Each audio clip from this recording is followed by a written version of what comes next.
Maharashtra boxing असोसिएशनची प्रलंबित निवडणूक माननीय हायकोर्टाच्या आदेशाने धर्मादाय आयुक्त कार्यालय मुंबई यांच्यामार्फत 9 नोव्हेंबर 2025ला पार पडली. या निवडणुकीमध्ये निवडून आलेल्या कार्यकारिणीची यादी 27 नोव्हेंबर 2025 रोजी BFIला म्हणजे दिल्लीला पाठवण्यात आली. अजूनपर्यंत BFI कडून कमिटीला संलग्नतेचे पत्र देण्यात आलेले नाही.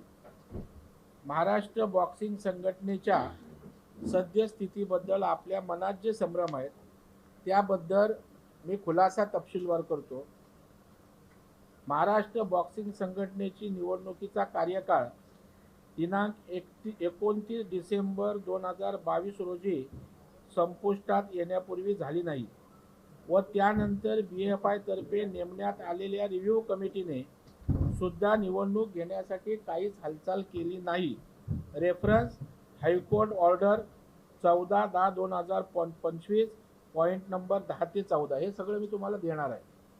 महाराष्ट्र बॉक्सिंग संघटनेची निवडणूक धर्मादाय आयुक्त कार्यालयामार्फत घेण्यात यावी याकरता सहाय्यक धर्मादाय आयुक्त मुंबई यांच्याकडे श्री शैलेश ठाकूर व इतर काही लोकांनी 41A चा अर्ज केला होता, परंतु श्री मिलन वैद्य व राकेश तिवारी यांनी 2018च्या निवडणुकीचा चेंज रिपोर्ट चुकीचा असल्याचे कारण सांगू या निवडणुका वारंवार लांबवण्याचा प्रयत्न केला व या कारणांमुळे सहाय्यक धर्मादाय आयुक्त यांनी तो अर्ज फेटाळला होता. त्यामुळे आंतरराष्ट्रीय रेफरी जे आता उपस्थित आहेत शैलेश ठाकूर यांनी हायकोर्ट मुंबई येथे रिट पिटिशन दाखल केले होते. 2018च्या निवडणुकीच्या बदल अर्जावरील सर्व आक्षेप फेटाळले गेले असून सदर बदल अर्ज मंजूर करण्यात आलेला आहे. मुंबई हायकोर्ट येथे दिनांक 10 ऑक्टोबर 2025 रोजी श्री शैलेश ठाकूर यांच्या रिट पिटिशनवर सुनावणी घेण्यात आली. या सुनावणीला बॉक्सिंग फेडरेशन ऑफ इंडियाने नियुक्त केलेल्या ॲडव्हॉक कमिटीचे कन्व्हेयर राकेश तिवारी, त्यांचे वकील ॲडव्होकेट सतीश पांडे यांच्यासह उपस्थित होते. 4. BFI ॲडव्हॉक कमिटीचे कन्व्हेयर राकेश तिवारी यांनी महाराष्ट्र बॉक्सिंग संघटनेच्या निवडणुकीबाबत दिनांक 12 ऑक्टोबर 2025 रोजी नागपूर येथे विशेष सर्वसाधारण सभा आयोजित केली होती व या सभेची नोटीस ॲडव्होकेट पांडे यांनी हायकोर्टामध्ये दाखल केली. माननीय हायकोर्टाने या नोटिसीनुसार सभा घेऊन निवडणुकीबाबत निर्णय घ्यावा असे आदेश दिले व त्यानंतर लगेचच म्हणजे 14 ऑक्टोबर 2025 रोजी या सभेचे इतिवृत्त कोर्टामध्ये दाखल करण्याचे आदेश दिले. Reference high court order 14/10/25 point number 4.6. Number 5. ॲडव्हॉक कमिटीचे कन्व्हेयर राकेश तिवारी यांनी दिनांक 14 ऑक्टोबर 2025 रोजी माननीय हायकोर्ट मुंबई यांच्याकडे 12 ऑक्टोबर 2025 रोजी नागपूर येथे झालेल्या विशेष सर्वसाधारण सभेचा अहवाल सादर केला व त्या सभेच्या अहवालानुसार 9 नोव्हेंबर 2025 रोजी मुंबई येथे महाराष्ट्र बॉक्सिंग संघटनेची निवडणूक घेण्यास माननीय हायकोर्टाने मान्यता दिली. हायकोर्ट ऑर्डर 14/2025 पॉईंट नंबर 14 हायकोर्टाने निवडणूक घ्यायला सांगितलं. 12 ऑक्टोबर 2025 रोजी झालेल्या विशेष सर्वसाधारण सभेच्या अहवालानुसार महाराष्ट्र बॉक्सिंग संघटनेची घटना व नियमावलीमध्ये बॉक्सिंग फेडरेशन ऑफ इंडिया यांच्या घटना व नियमावलीनुसार दुरुस्ती करण्यात आल्याचे अहवालामध्ये नमूद केले होते, परंतु ही घटना दुरुस्ती नियमानुसार करण्यात आली नसल्याचे हायकोर्टामध्ये उपस्थित इतर प्रतिवादींनी निदर्शनास आणून दिले. माननीय हायकोर्ट यांनी या घटना दुरुस्तीबाबत योग्य ते अधिकारी निर्णय घेतील असे आदेश दिले. Reference high court order 14/10/2025 point number 17. ॲडव्हॉक कमिटीचे कन्व्हेयर श्री राकेश तिवारी यांनी 14 ऑक्टोबर 2025 रोजी माननीय हायकोर्ट मुंबई यांच्याकडे दिनांक 12 ऑक्टोबर 2025 रोजी नागपूर येथे झालेल्या विशेष सर्वसाधारण सभेत ॲडव्होकेट रघुराज देशपांडे यांची निवडणूक निर्णय अधिकारी म्हणून नेमणूक झाल्याचे सांगितले.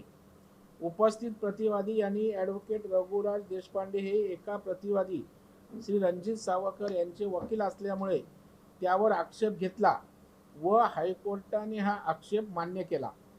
Reference high court order 14/10/25 point number 10 ते 14.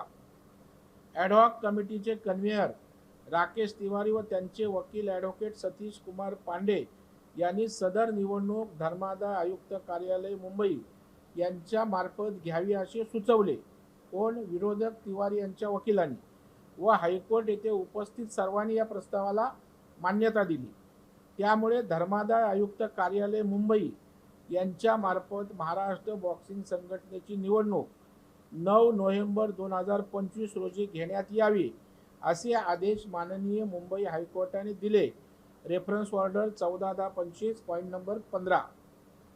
9 नंबर.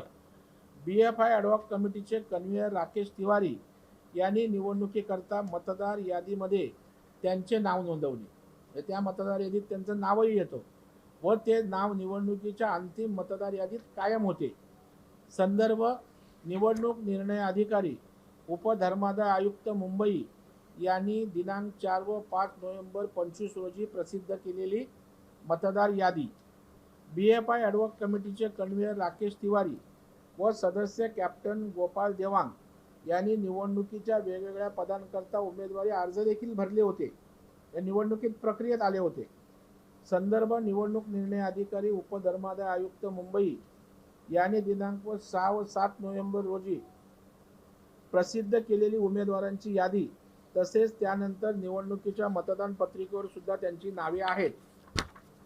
दिनांक 9 नोव्हेंबर 2025 रोजी शासकीय इतमामामध्ये सस्मिरा बिल्डिंग वरळी मुंबई येथे मतदान प्रक्रिया निर्धारित वेळेमध्ये पार पडली. त्यानंतर मतमोजणी झाल्यावर माननीय निवडणूक निर्णय अधिकारी उपधर्मादाय आयुक्त मुंबई यांनी निवडणुकीचे निकाल जाहीर केले. संदर्भ निवडणूक निर्णय अधिकारी उपधर्मादाय आयुक्त मुंबई यांनी प्रसिद्ध केलेला सविस्तर निकाल. या सगळ्या गोष्टी मी तुम्हाला देतोय. माननीय उपधर्मादाय आयुक्त मुंबई यांच्या निवडणूक प्रक्रियेला निवडणुकीतील पराभूत उमेदवार श्री राकेश तिवारी यांनी माननीय हायकोर्ट मुंबई येथे याचिका दाखल केली आहे. या निवडणुकीतील अध्यक्षपदाचे पराभूत उमेदवार रणजित सावरकर व मिलन वैद्य यांनी उपधर्मादाय आयुक्त यांच्याकडे महाराष्ट्र बॉक्सिंग असोसिएशनच्या बदल अर्जावर आक्षेप दाखल केले आहेत. मूळ MBAचे कायदेशीर अस्तित्व असताना सुद्धा नव्याने कंपनी ॲक्टनुसार स्थापन करण्यात आलेल्या बेकायदेशीर MBAला कोणत्याही प्रकारच्या मीटिंगची मान्यता न घेता बेकायदेशीरपणे संलग्नता बहाल केले. BFIने या सर्व बाबींचा विचार केल्यास BFIने व कंपनी ॲक्टनुसार स्थापन केलेल्या MBAने माननीय उच्च न्यायालयाच्या आदेशाचा अवमान केला आहे. कंटेम्प्ट ऑफ कोर्ट झालंय. उच्च न्यायालय व महाराष्ट्र शासनाच्या धर्मादाय आयुक्तांनी मान्यता दिलेली अशी ही 100 वर्ष जुनी महाराष्ट्र बॉक्सिंग संघटना आहे. नागपूर येथे हिवाळी अधिवेशनामध्ये महाराष्ट्र बॉक्सिंग चीफ प्रवीण दरेकर यांनी म्हणजे मी स्वतः लक्षवेधी मांडली होती व नुकत्याच झालेल्या अधिवेशनात सुद्धा पॉईंट ऑफ इन्फॉर्मेशनद्वारे निवेदन देण्यात आले असून विधान परिषदेच्या सभापतींनी क्रीडा मंत्र्यांना स्पष्टीकरण चौकशी करण्याचे आदेशही दिलेले आहेत. वरील सर्व बाबी संदर्भात BFIने executive director colonel Arun Malik यांना या ठिकाणी आमचे जय कौली वगैरे 3 जानेवारी 2024 रोजी गुडगाव हरियाणा येथे प्रत्यक्ष भेटून सविस्तर चर्चा केली व त्यांनाही निवडणूक प्रक्रिया पूर्णपणे BFIने नियुक्त केलेल्या ॲडहॉक कमिटीच्याच पुढाकाराने घेण्यात आली होती हे लक्षात आणून दिले. हे सर्व घटनाक्रमावरून आपल्या लक्षात येईल की इतकी वर्ष केवळ स्वतःच्या आसुरी हव्यासापोटी BFIला खोटे चित्र दाखवून कोण महाराष्ट्रातील सर्व बॉक्सर व कोचेस यांच्या आयुष्याशी खेळत आहे याचा विचार होणं अत्यंत आवश्यक आहे. या ठिकाणी या संदर्भातले आपण बघाल की स्पोर्ट्सचा जो त्या ठिकाणचा कायदा नियमावली आहे त्याची कॉपी या ठिकाणी तुम्हाला देतो. त्याचबरोबर निवडणूक झाली, त्या निवडून आलेल्यांचा निकाल जो चॅरिटी कमिशनरने दिला त्याची कॉपी तुम्हाला देतो. या संदर्भात क्रीडा मंत्री मुख्यमंत्र्यांना चौकशी करून मान्यता कोण आहे, बोगस कोण आहे स्पष्ट करावं आणि कारवाईचे आदेश द्या, हे पत्र दिलेलं आहे. माझी निवड झाल्यानंतर या ठिकाणी आपण बघाल सगळ्या वर्तमानपत्रांमध्ये निवडीचे फोटो आलेत. मुख्यमंत्र्यांना आम्ही भेटलो. मुख्यमंत्री तर काय बोगस लोकांना भेटत नाहीत, कारण बोगस लोकांना उभंही करत नाहीत, तुम्हाला माहीत आहे. त्याच्यामुळे मुख्यमंत्र्यांनी आमचं स्वागत केलं पुष्पगुच्छ देऊन. हा फोटो बघा, दिसतोय ना.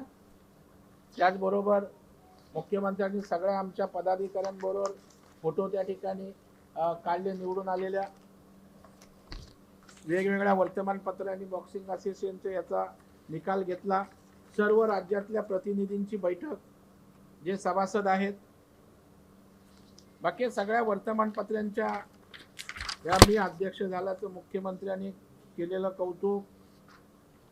अशा प्रकारे या सगळ्या गोष्टी या ठिकाणी वर्तमानपत्रात निवडणुकीनंतर आलेल्या आहेत. तर मला वाटतं की अगदी सामनाला पण आले, म्हणजे काय असं काय आता माझं म्हटल्यावर पुन्हा. त्याच्यामुळं प्रश्न हा मला कोणावर आरोप करायचा नाही, टीका करण्यात नाही. बोगसगिरी निदान स्पोर्ट्समध्ये तरी आणू नका. जे अपत्य जन्माला आलं नाही त्याचं नाव ठेवलं. आता निवडणूक व्हायला लागते ना, अध्यक्ष व्हायला, मग निवडणुकीचा प्रोग्राम लावला का? निवडणूक कशाच्या आधारे घेतली? ती कंपनी मान्यता प्राप्त आहे का? आणि जर कोर्टात त्या ठिकाणी याचिका प्रलंबित आहे, कोर्टामध्ये रितसर प्रोग्राम बनवून ही निवडणूक घेतली कमिशनरच्या अखत्यारीखाली, जसं शूटिंग आहे, त्याचा निकाल जाहीर केला आणि कुठला दुसरी परत संघटना आली. मला वाटतं निवडणुकीमध्ये जिंकता आलं नाही, तर हा रडीचा डाव अशा प्रकारे या ठिकाणी सुरू आहे. निवडणूक कोर्टाच्या आदेशाने झाली, चॅरिटी कमिशनरने घेतली. त्यानंतर बुलढाण्याला या नवीन महाराष्ट्र बॉक्सिंग असोसिएशनने राज्यस्तरीय स्पर्धा घेतल्या, ज्याचं यजमानपद आमच्या विठ्ठलराव लोखंडकरांनी केलं. राज्याचे क्रीडा मंत्री स्वतः उपस्थित होते. त्यांनी या ठिकाणी कौतुक केलं, त्याचं अभिनंदन केलं आणि हीच संघटना अधिकृत आहे, आपण सरकार म्हणून ताकद देऊ त्या ठिकाणी सांगितलं. आणि त्याच्यामुळे मला वाटतं बॉक्सिंग फेडरेशन ऑफ इंडिया जे BF आहे त्यांचा आणि जय कवळीचा जो निवडणुकीत त्यांच्यासमोर जय कवळी आशिष शेलार यांच्या बाजूने उभे राहिले, त्याचा सूड 3 मतांनी मला वाटतं आशिष शेलारांचा पराभव झाला. ते प्रकरण प्रलंबित आहे. बरे BF आहे, पण रजिस्टर्ड कुणी केलं?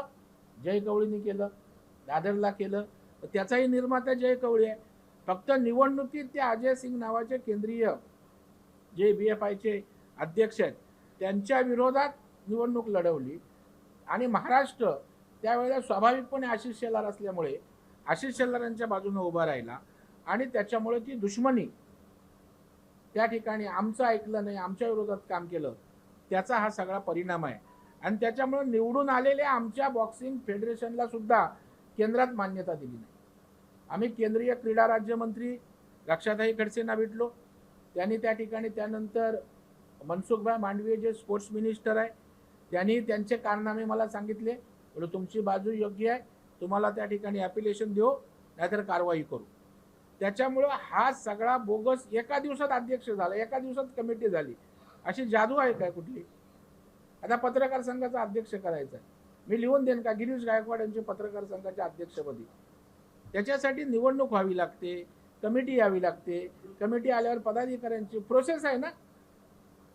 जे मुलत जन्माला आलं नाही त्याचं नामकरण केलं.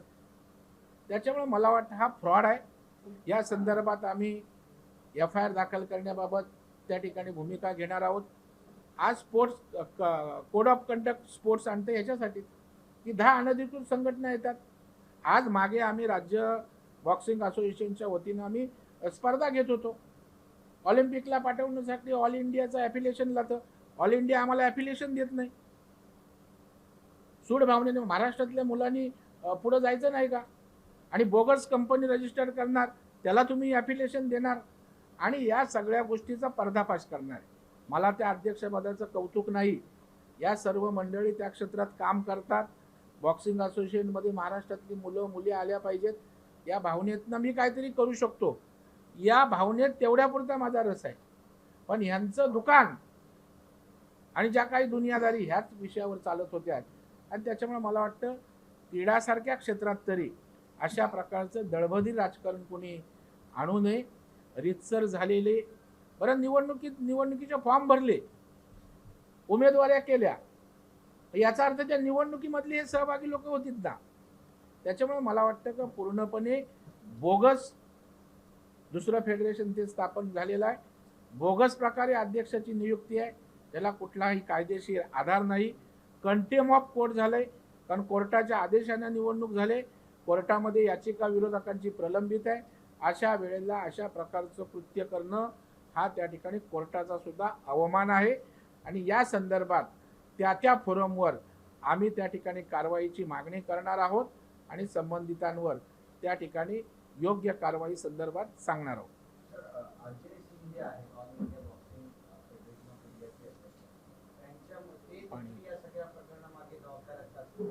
नाही, 100% अजय सिंगच जबाबदार आहे. त्याचं कारण असं की अजय सिंग यांच्या पॅनल होतं, त्या पॅनलच्या विरोधात आशिष शेलार अध्यक्षपदासाठी उभे होते.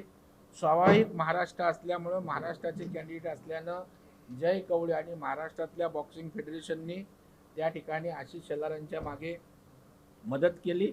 दुर्दैवानं 3 मतांनी त्यांचा पराभव झाला आणि तो राग आज महाराष्ट्रातल्या बॉक्सरना त्या ठिकाणी भोगावा लागतोय. तुम्ही तुमची इलेक्शनची देणी घेणी इथे चुकवू नका ना. झाली निवडणूक, झाली, तुम्ही जिंकलात. मग महाराष्ट्रातनं जे जिंकलेत ते तुम्ही ॲक्सेप्ट करा. बरं, आम्ही ॲफिलिएशन पण त्यांच्याकडे रितसर मागितलं, ॲफिलिएशन सुद्धा दिलं नाही. आपण मागितलं ना रितसर ॲफिलिएशन, त्यांना भेटले जाऊन. आता मी ह्यांना बोललो जाऊन राहुल शेवाळेला पण भेटा, खरंच त्यांना माहीत आहे की नाही हे सगळं प्रकरण. मला वाटतं त्यांना कदाचित माहिती नसावं, परंतु अशा प्रकारे शेल्टर घेऊन त्या ठिकाणी अशा चुकीच्या गोष्टी ज्या चाललेल्या आहेत त्या संदर्भामध्ये या ठिकाणी मी पियुष गोयल साहेबांना पण सांगून अजय सिंगांशी बोलणं करून घेतलं, परंतु प्रिज्युडाइज माइंड असल्यामुळे ते अशा प्रकारच्या गोष्टी करताना दिसत आहेत.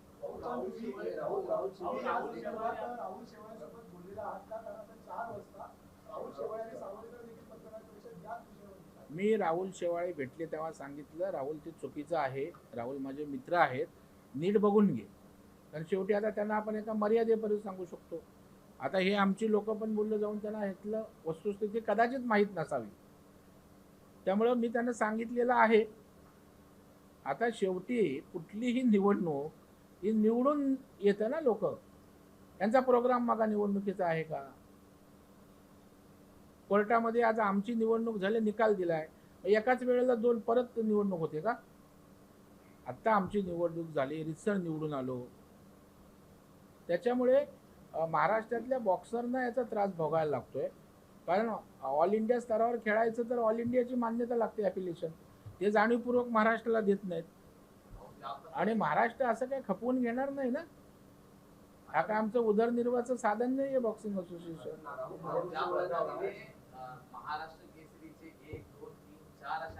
अगदी अगदी अगदी बरोबर आपण बोललात. हे होता कामा नये स्पोर्ट्स सारख्या क्षेत्रामध्ये.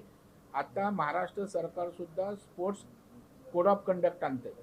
या अशा गोष्टी होऊ नयेत याकरता शासन पण कोड ऑफ कंडक्ट आणते. त्याच्यामुळे भविष्यात हे होणार नाहीये आणि म्हणून हे असं होऊ नये यासाठीच आमचा अट्टास आहे. हे काय तिथे काय कुठला आर्थिक व्यवहार नाही, ते आम्हाला काय मिळवायचं नाही. कशासाठी? आम्ही तर महाराष्ट्रातल्या बॉक्सिंगला तालुका स्तरावर, जिल्हा स्तरावर रिंग व्हाव्यात, ग्रामीण भागातली मुलं त्या ठिकाणी स्पोर्ट्समध्ये बॉक्सिंगमध्ये पुढे यावीत, यासाठी माझ्यावर विश्वास ठेवून या बॉक्सर लोकांनी वेगवेगळे पुरस्कार विजेते आहेत आणि बॉक्सिंगसाठी आणि आयुष्य घालवलंय ना. त्यांनी जर माझी निवड केली तर त्या ठिकाणी बॉक्सिंगला चांगले वैभवाचे दिवस आणायचा माझ्या डोक्यात त्या ठिकाणी आहे आणि ते मी करणार आहे. अशा वेळेला हे त्याला मध्ये अडथळा आणण्याचा प्रयत्न आहे.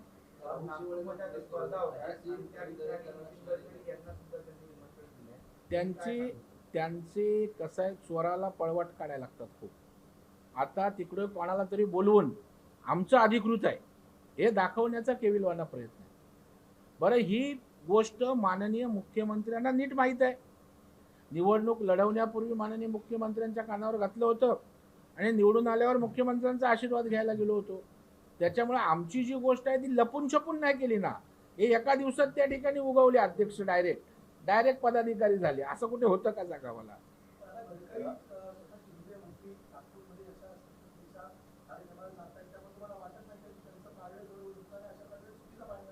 बघ, आता गडकरी साहेबांना माहीत नसेल तर तुम्ही मला कार्यक्रमाला कोणाच्या बोलवलं, मी तुमच्या मैत्री खातर येणार ना. आता जर त्यांनी कार्यक्रमाला सांगितलं चुकीचा कार्यक्रम आहे आणि जर मी कन्व्हिन्स झालो तर जाणार नाही तुम्ही सांगितलेला. त्या गडकरी साहेबांना आम्ही फॅक्ट सांगू, त्याबरोबर ते मोठे नेते आहेत ना, ते ठरवतील योग्य अयोग्य काय आहे ते. आणि त्यांचा उद्देशच तो आहे, मोठ्या कोणाला तरी आणून आम्हाला पाठबळ आहे दाखवण्याचा प्रयत्न आहे. पण त्यामुळे वस्तुस्थिती मरत नाही ना. हे जे तुम्हाला मी सगळी प्रक्रिया सांगितली ती तर चुकीची नाही ना. आणि आपली कुठलीही गोष्ट संविधानानं, कायद्यानुसार, नियमानुसार चालते ना.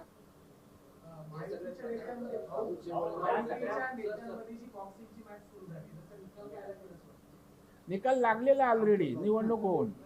आता ही नुरा आहे, सगळे बोगसगिरी आहे, हे बोगस काम चालू आहे सगळं. ऑलरेडी निकाल लागलेला आहे. एक लक्षात ठेवा, बॉक्सिंगचा निकाल ऑलरेडी लागलेला आहे. कोर्टाच्या आदेशाने चॅरिटीने निवडणूक घेतली, ज्याचं कॅबिनेट शूटिंग आहे, मतदारांनी मतदान केलंय, सगळे पुरावे आहेत. मग आता आमची अधिकृत निवड झाल्यावर त्या ठिकाणी त्या बॉक्सिंगला काय अर्थ आहे का? आता कदाचित राहुल शेवाळेंना राज्यसभेवर जायचं नव्हतं, जाता आलं नाही.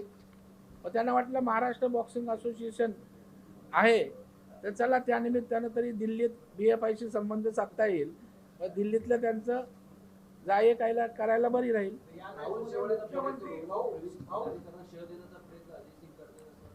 नाही, बघा, राहुल शेवाळे माझे मित्र आहेत आणि कोणाला पुढं करून आम्हाला श्रेय कोण देऊ शकत नाही.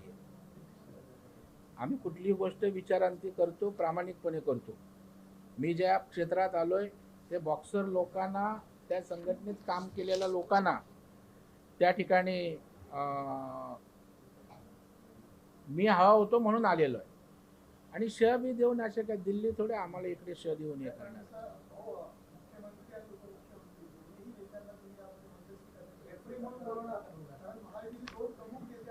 नाही, आता माननीय देवेंद्र फडणवीस साहेबांना विषय माहीत आहे, कारण दोन्ही बाजू त्यांच्याकडे दोन्ही गट गेले होते. त्यामुळे वस्तुस्थिती काय त्यांना नीट माहीत नाही. आता राहुल शेवाळेंनी शिंदे साहेबांना सांगितलं असेल मी जिंकून आलो, तर शिंदे साहेबांनी खरंच कुठे जिंकून आले, कसे जिंकून आले, निवडणूक झाली का, याची माहिती घ्यावी जर घेतली नसेल तर. शिंदे साहेबांना रितसर पत्र पाठवले, त्याची कॉपी तुम्हाला देतो. त्या उपर मी स्वतःही सांगेन. याच्यामध्ये काय पारदर्शिता आहे ना. जी निवडणूक झाले, जे कमिटी आले, पदाधिकारी निवडून आलेत आणि तिथे दुसरे लगेच अध्यक्ष असे एका पत्राने होतात का?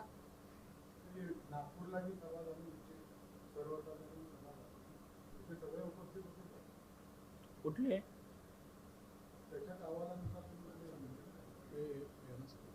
सांगा रे. हे होते त्या मीटिंगला. 12 ऑक्टोबरला सभेला आम्ही होतो.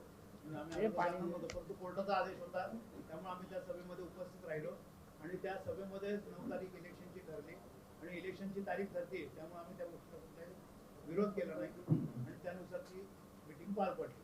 फक्त जी काही घटना दुरुस्ती तिथं करत होते त्याला मात्र आम्ही विरोध केला. हे झालं का, संपलं का?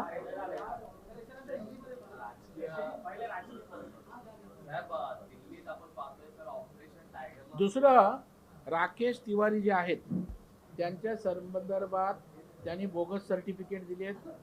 एकाच कपाटात स्टॅम्प, एकाच कपाटात सर्टिफिकेट असे अनेक लोकांनी दिलेत. या संदर्भामध्ये विधिमंडळात मागणी केली, चौकशीचे आदेश त्या ठिकाणी दिलेले आहेत. त्याच्यामुळे बोगस डॉक्टर, बोगस सर्टिफिकेट देणारा माणूसच बोगस फेडरेशन करू शकतो, बोगस अध्यक्ष करू शकतो. आणि त्यांच्यावर योग्य ती कारवाईसाठी मी स्वतः पुढाकार घेऊन करणार आहे. भाऊ, लाडकी बहिणी योजनेचे पैसे आहेत ते 5% कोटा स्पोर्ट्सला असतो का? आणि याच्यामध्ये 5% कोटा हा स्पोर्ट्सला असतो. आज महाराष्ट्रातली मुलं मुली या वादामुळे आज त्या स्पोर्ट्स कोट्यात नोकरीला सुद्धा मुकणार आहेत. त्याच्यामुळे हा खेळ गटातटाच्या पेक्षा महाराष्ट्रातल्या मुलांचं भविष्य बॉक्सिंग खेळणाऱ्यांचं याच्याशी निगडीत आहे. तुम्ही राहुल शेवाळेंना काय आवाहन करू इच्छिता? नाही, राहुल शेवाळेंनी वस्तुस्थिती समजून घ्यावी, कायदेशीर बाजू समजून घ्याव्या, झालेली निवडणूक योग्य आहे नाही समजून घ्यावं. आणि ते आता खासदार राहिलेले आहेत, मोठे नेते आहेत, त्याच्यामुळेच नीट माहिती घेऊन त्यांना जे काय पुढे जायचं आहे त्यांनी जावं. जर त्यांनी माघार घेतली नाही तर कायदेशीर लढाई लढणार तुम्ही? नाही, लढणारच आहे ना. माघार जरी घेतली तरी सुद्धा जे चुकीचं आहे, फ्रॉड आहे, त्याच्या संदर्भात आम्ही त्या फोरमवर तक्रारी करून कारवाई करणारच आहोत. कारण याच्यामध्ये अनेक कारनामे आहेत, जसं की बोगस अकाउंट उघडलेत, बोगस सह्या मारल्यात, या सगळ्या गोष्टी आमच्याकडे आल्या आहेत. त्या फोरमवर या तक्रारी आम्ही करणारच आहोत. भाऊ, दुसरा प्रश्न आमचा. शशिकांत शिंदे यांनी सांगितलं की हे बघा, डॉक्टर तिवारीच्या खोट्या पदवीबद्दल FIR सुद्धा झालेला आहे. हे बोगस लोक, ज्याच्या DNA मध्येच बोगस आहे. आता राजकीय विचार. शशिकांत शिंदेंनी आरोप केला तुम्हाला ह्याच्यात इंटरेस्ट नाही? अरे मुलाबाळांच्या भविष्याचा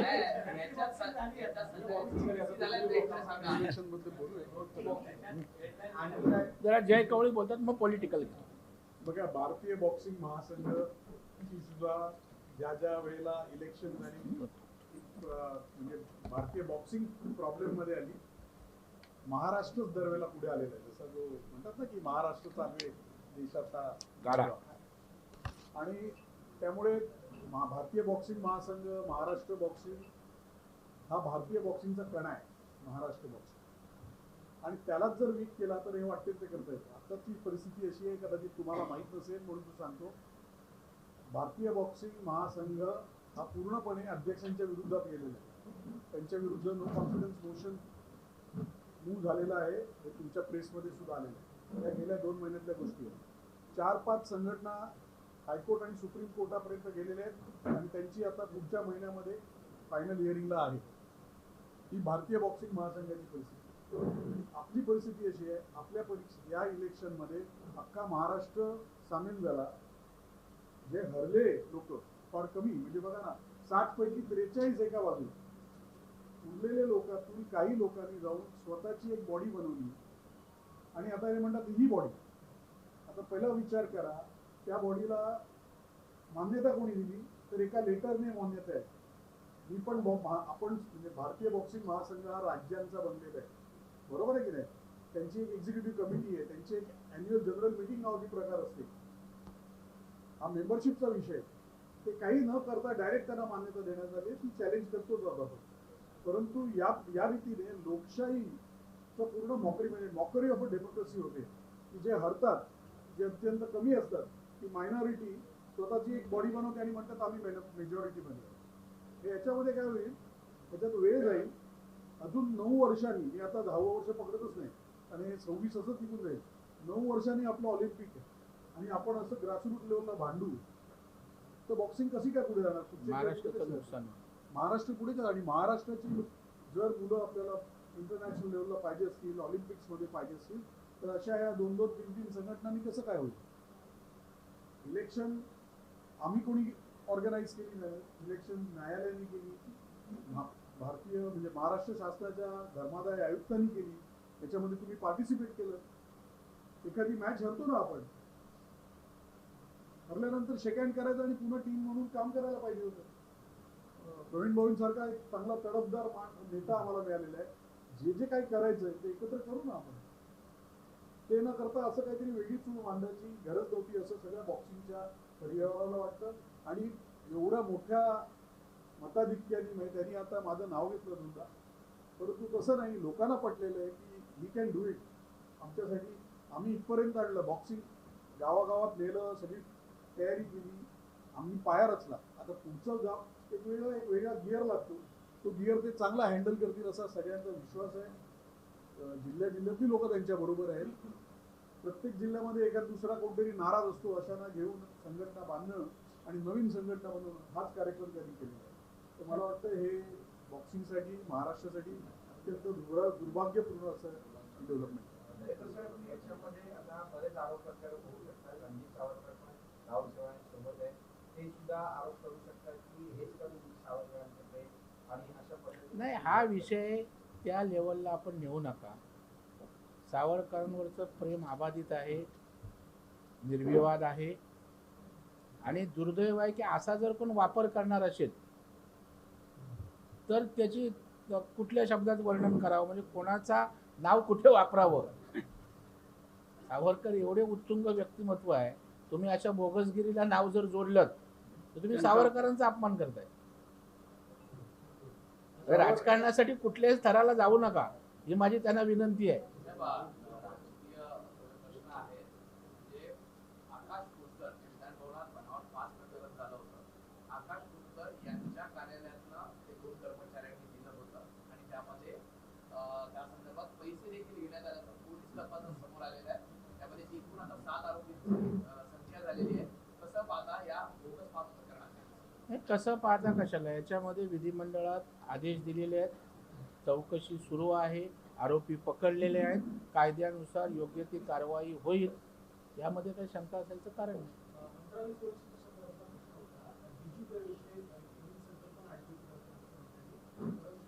त्यामधून जे प्रवेश दिले जातात ते जे कार्ड दिले जातात त्यातले 10,000 कार्ड ते गहाळ झाल्याची माहिती समोर येते. इकडनं सुरक्षा आली या सगळ्या गोष्टी महत्त्वाच्या. नाही, मला वाटतं विधिमंडळात अधिवेशनादरम्यान झालेली गोष्ट, DG पासची झालेली गोष्ट हे राज्य सरकारनं गांभीर्यानं घेतले. आणि जेव्हा डिजिटलायझेशन होतं तेव्हा आपणही सहकार्य त्या ठिकाणी केलं पाहिजे. कारण या नव्या यंत्रणा, नव्या व्यवस्था जेव्हा येतात त्या जर आपण त्याला सपोर्ट केला नाही तर अडचण निर्माण होते. त्याच्यामुळे नेलेले पास जमा करणं हे त्याची जबाबदारी नेणाऱ्याची आहे. आणि जर अशा प्रकारे जे केले नाहीत ते शोधून त्या ठिकाणी काढलं. शशिकांत शिंदे आहेत, ते आरोप करतात की 71 लाख लाडक्या बहिणी आहेत त्या अपहरण केलेल्या आहेत. जनतेचा पैसा फक्त यांनी निवडणुकीसाठी वापरलेला आहे. कसं बघताय? कोण बोलतंय? शशिकांत शिंदे. नाही, मला वाटतं हे बघा, जे अपात्र असतील, शेवटी हा पैसा कराच्या माध्यमातून टॅक्स पेअरचा लोकांचा पैसा आहे. आणि जर जे त्याला लागू नये ती लोक त्याचा लाभ घेत असतील तर चुकीचं आहे ना. आता इन्कम टॅक्स भरणारे, लाख लाख रुपये पगार घेणाऱ्यांची नावं जर चुकून आली असतील आणि जर ती त्या ठिकाणी वगळली असतील तर त्या ठिकाणी चुकीचं आहे का ते? हां, आता जे लाभ घेण्यात योग्य आहेत परंतु त्यांना अपात्र दाखवले तर असं होणार नाही. अशा केसेस असतील तर आमच्याकडे आणा, त्या सगळ्यांना लाभ द्यायला लावू. परंतु राजकारणासाठी शशिकांत शिंदे अशा प्रकारचं राजकारण करणं योग्य नाही. ते प्रदेशाध्यक्ष आहेत, जरा फिरावं महाराष्ट्रात, पक्ष वाढवावा. अशा प्रकारचा रडीचा डाव खेळून का हाताच लागणार नाही.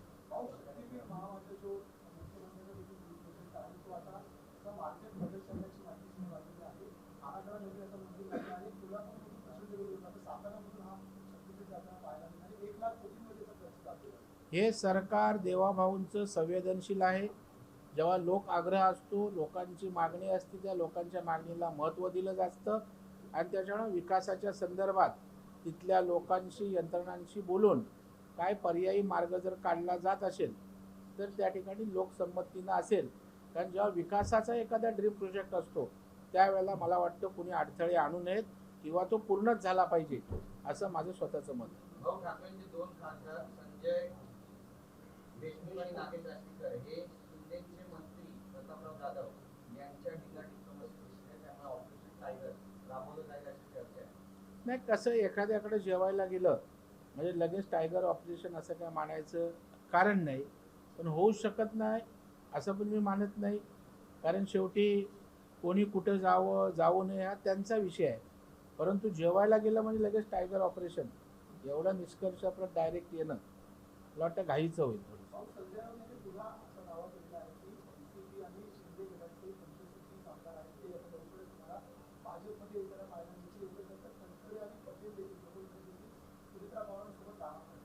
संजय राऊत आणि भविष्य सांगण्याचा नवीन धंदा उघडलेला आहे.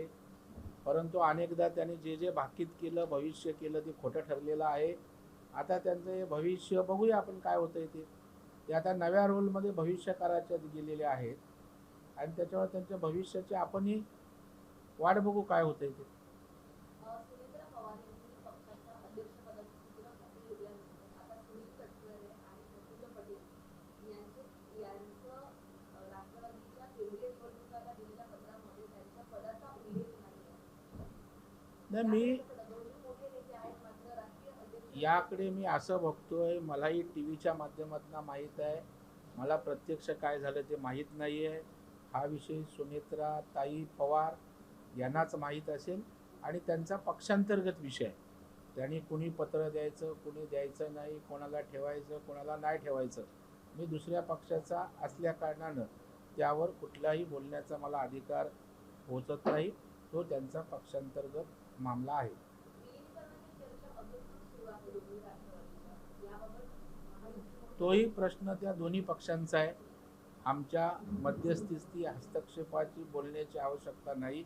विलिनीकरणावर जे काय असेल ते दोन्ही पक्ष आणि पक्षाचं नेतृत्व ठरवेल. बारामती पोटनिवडणूक जी आहे ती बिनविरोध व्हावी यासाठी सुनेत्रा पवार दिल्लीच्या मोठ्या नेत्यांना जे आहे त्याचे लेखणार आहे. महाराष्ट्राच्या नेतेकरी अशा प्रकारचा प्रयत्न करणार आहेत का? कारण 30 अधिक अर्ज जे आहेत ते बारामतीच्या निवडणुकीसाठी दाखल. मला वाटतं महाराष्ट्राला एक राजकीय संस्कृती परंपरा आहे. जेव्हा जेव्हा अशा प्रकारचं अपघाती निधन किंवा ज्या गोष्टी होतात त्यावेळेला त्या घरातली स्त्री किंवा कोण उभं राहिलं तर महाराष्ट्राने नेहमी काही एखाद दुसरा, मला वाटतं वांदळेंचा एक अपवाद किंवा एखाद दुसरा अपवाद वगळता महाराष्ट्राच्या सर्व पक्षांनी अशा विषयाला साथ दिलेली आहे. आणि मला वाटतं अजितदादा महाराष्ट्राचे एक मोठे नेते आहेत. त्यासाठी सुद्धा सर्व पक्ष चांगली भूमिका घेतील असं मला वाटतं.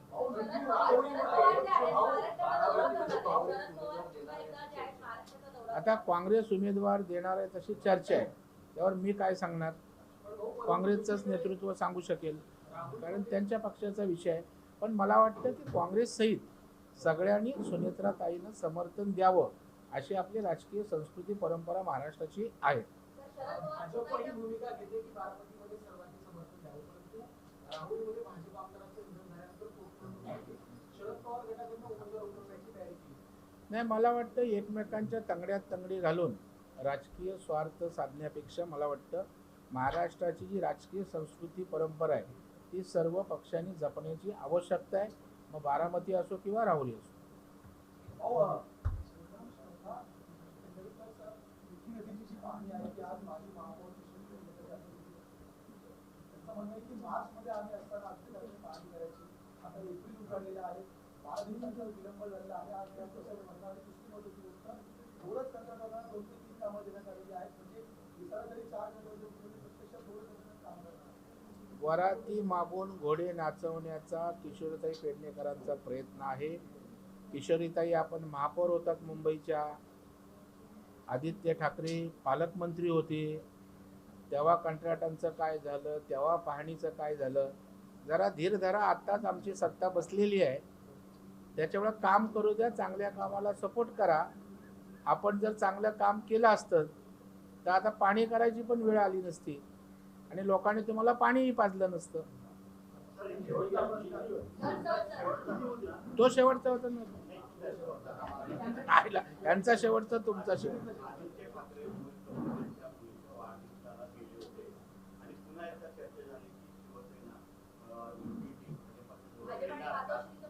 आता मगाशी मी सांगितलं कोण कोणाकडे जेवायला गेला म्हणजे टायगर ऑपरेशन.